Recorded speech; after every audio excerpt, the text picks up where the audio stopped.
Welcome back, guys, to another video. So far, we do have a ton of news about Tesla, especially some of the most crazy valuations I have ever seen. I feel like Tesla, you can't really judge it by a car standpoint. You kind of got to do it by a software standpoint. Pretty crazy valuations for Tesla, especially from some pretty big analysts out there. I feel like Tesla is one of the few car manufacturers that are actually very, very exciting.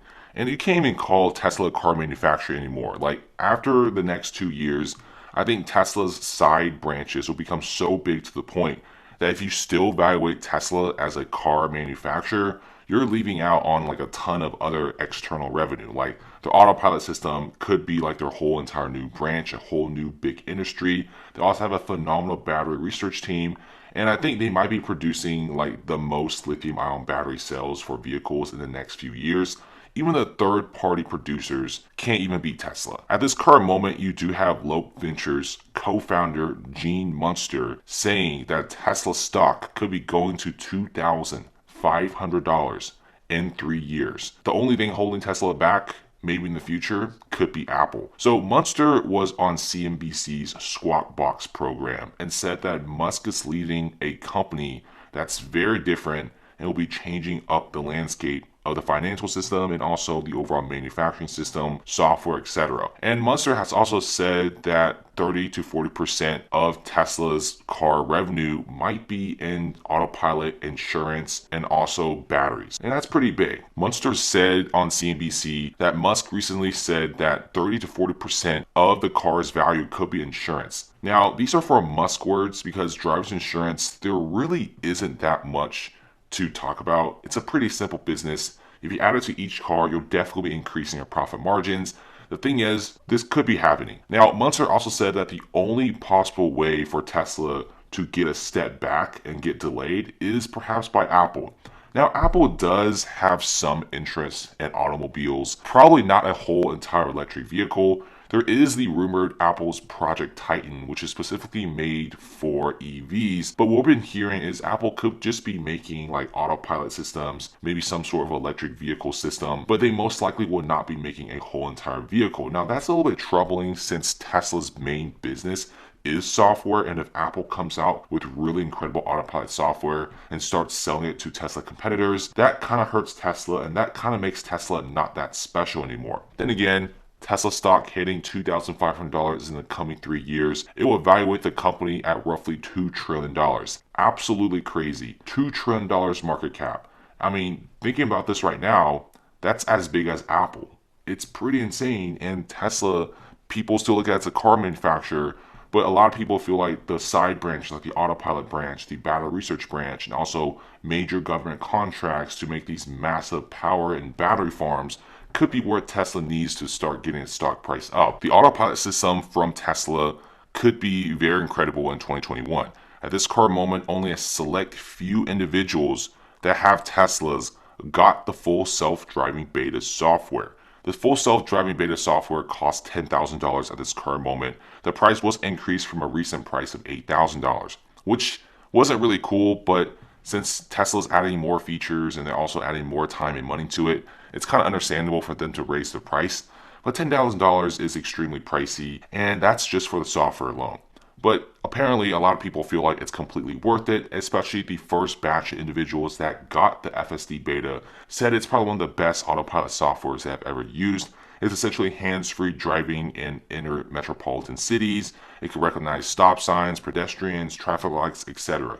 You name it. It's pretty good. Some even say that's better than a regular driver. I haven't really seen any accidents or anything super scary from the autopilot in major cities. And Tesla's also updating the software every 5 to 10 days over the air, which is pretty incredible.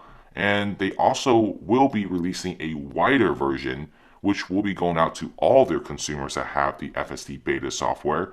And these consumers will be able to enjoy it around January and February of 2021. We're unsure about the exact date.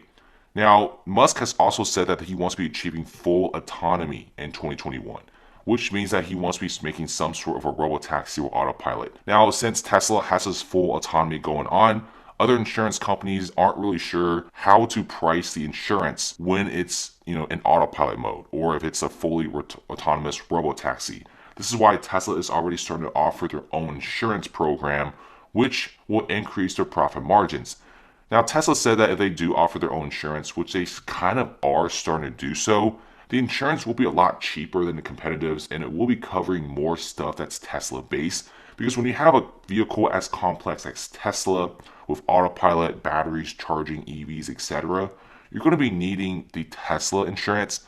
It's cheaper and it's from Tesla. They understand the vehicles way better than other insurance programs. So for example, if you hit your car while it's on autopilot, what happens then? I mean, there's a lot of complicated answers here. Now, keep in mind that autopilot and robotaxis will become a really big thing next year. Now, whether or not if robotaxi network will be fully online is a whole different story, since Tesla does need like a major regulatory approval to actually get robotaxis on the road. In China, for example, you have AutoX, which is backed by Alibaba.